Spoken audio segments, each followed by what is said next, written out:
Tech wreck. Time to get your tech wreck. Tech wreck. Chicky. Tech wreck. Time to get your tech wreck. Okay, Adam, it is Tech Wreck time. What do you have for us this week? All right, so this one's pretty techy and pretty nerdy, but pretty cool. So I found a site recommended to me by a friend. It's called PikaPods.com. And what it allows you to do is install open source servers or open source software on a server for like super cheap. So for example, there's an open source software called Checkmate that checks to see if your websites are up and notifies you if they go down. Huh. And I was able to install Checkmate on PikaPods for, I think, $2.50 per month. And it'll check unlimited number of sites for me and see if they stay up or if they go down or whatever else. But like, there's a ton of other open source softwares that you can just install at the click of a button and run for like $1.50 a month, $2 a month, $2.50 a month. Like, it's wild, all the stuff you can do. Wow. Just tons of open source. I mean, there's like open source password management softwares. There's open source photo management softwares on there. I mean, just tons of stuff. I think some of it's probably better than others, as is true with all things open source. But nonetheless, like, it's pretty fascinating and it's worth checking out if you're kind of techie into that nerdy world. So I've never heard of this and I really like this. So with the one that you're using with Checkmate, is it just like a flat fee or is there any overage prices or what is it? I think it's just a flat fee, $2.50 a month. And it like stands the whole thing up. And so I log into PikaPods and then I launch that app, which logs me in on a subdomain for that, for whatever it stood up.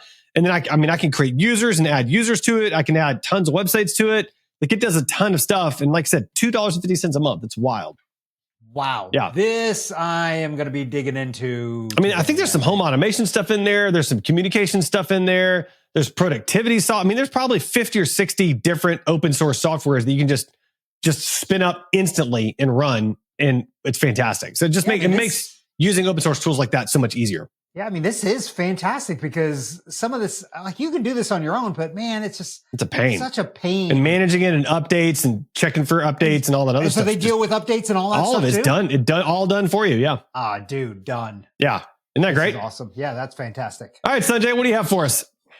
So I have something on the other end of it. If you're interested about that open source software and where it came from, Historical Tech Tree. This is a project really just for fun. You can go and find a technology and then find out the technology that led to it, like, and go back in time. So Did you know that from like streaming, you can trace it all the way back to Control of Fire in 1 million BCE? Like, you can actually trace the technology innovations all the way through. Yeah. From the beginning of man. To today, like from stone tools. How did that lead to cars? Yeah, that it's crazy. That opens up another thing. I was thinking about this just the other day, but like, we're in 2025. Yeah. The advancements in technology from 1900 till now, compared to the advancements in technology from, say, year one until 1900. Yeah. Like the difference is astronomical. It's unbelievable. And, right. And there's no indication that it's going to slow. It's going to continue to grow at an exponential pace, which I can't even fathom. I mean, can you even, like, when you and I won't be around to see it in 100 years, but my God, like, it's going to be insane. All of this stuff. Yeah. So, It's exactly. They actually have on the bottom of this site, they have like this little strip chart that has all the dots of all the technologies that are in those years and everything. Yeah. And you can kind of see like the ebbs and flows of where kind of things shrunk in terms of technology and in innovations and when they grew again. So like in the 1700s or so, 1750s, there's not a lot of activity happening in there. Yeah. And then things started picking back up after that. And there was more, and then these kind of blobs and stuff.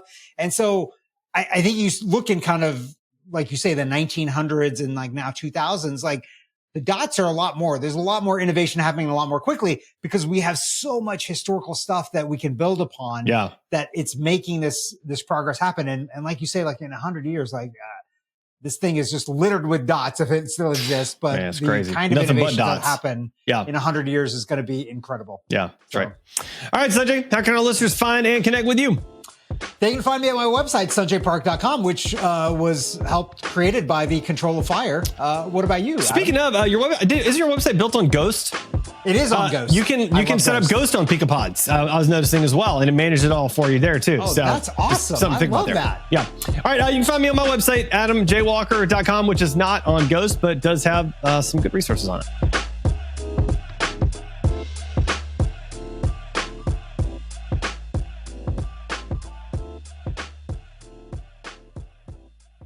Dun, dun, dun.